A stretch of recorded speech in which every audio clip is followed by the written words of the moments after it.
Hi, this is David Orlofsky, and welcome to the Parsha in 5, where in 5 minutes we try to give you an idea for the Parsha that you can hopefully use at your Shabbos table to enhance, maybe scintillate at cocktail parties. And we are up to Parsha's Korach. What a sad story.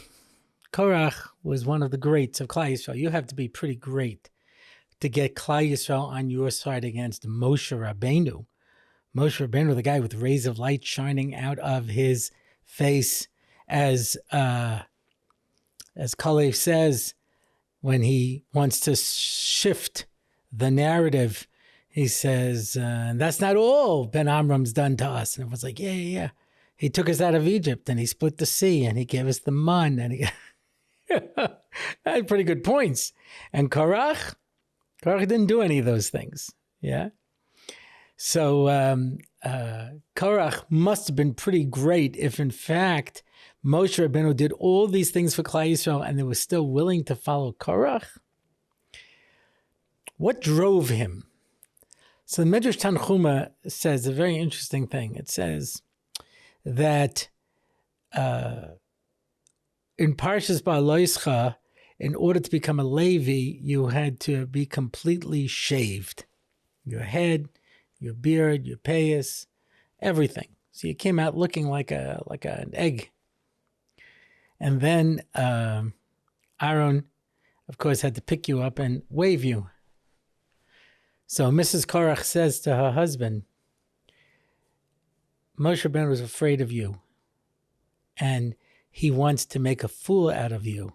So he had him shaved like an egg and had his brother wave you like a baby because he's afraid of your impact and he wants to strip you of your ability. Now the Medrash says this was fertile ground because when Korach came out and he went among people, no one knew who he was anymore because he was totally shaven. So he felt like he was being stripped of his ability to be mashpia. People want to give. People want to have an impact. And if I sense that you're trying to strip me of my ability to be able to do something good, something for Klal Yisrael, I'll take you down.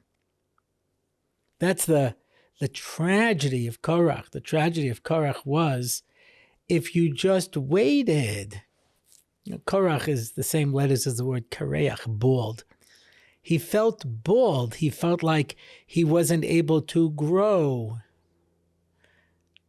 He wasn't able to impact. He wasn't able to reach out. And that got him so crazy that he was willing to go to war against Moshe Rabbeinu and try to take him down because he was so upset of this sense of inability to be able to give. You know, sometimes there are kids who are not doing so well. They're not off the derech, but they're not, happy with they're not happy campers, as we used to say. And people say to me, what can I do for these kids? And I say, get them something to do. Let them learn with somebody. Let them get involved in a chesed organization. The more they can do something, then the better they're going to feel about themselves. But if they feel like no one has any use for me,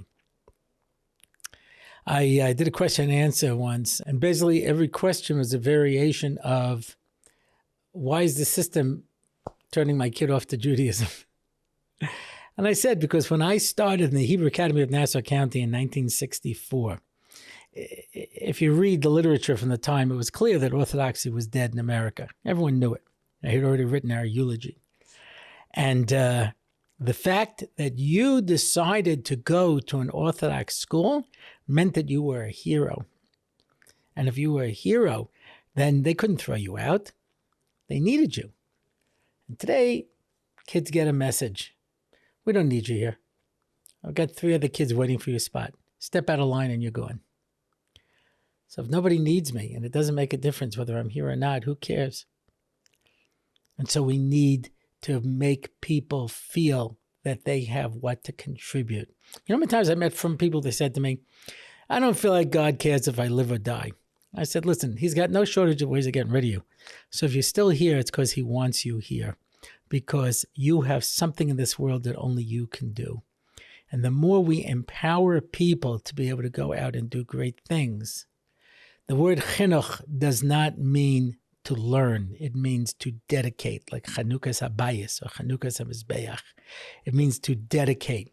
We need to dedicate children to a cause.